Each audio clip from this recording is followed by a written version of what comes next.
Ladies and gentlemen, my friends, today I want to support to Dr. Mahrang Baloch.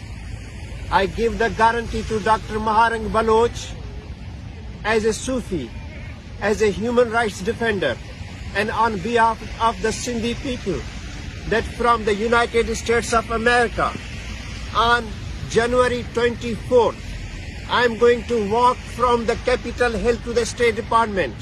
I want to appeal all the Baloch people, all the Sindhi people, and all the human rights defenders to come and join. And we have to support to Dr. Mahrang Baloch's struggle. And in between 24th and today, I will continue to raise the voice for Dr. Mahrang Baloch and her struggle and her movement, not only for her movement and struggle in Balochistan, but all over the world, and especially against the enforced disappearances, against the torture, and against the extrajudicial killing in Balochistan and the Sindh. I'm going to raise the voice in the United States of America, in the Congress, in the State Department, and in the United Nations.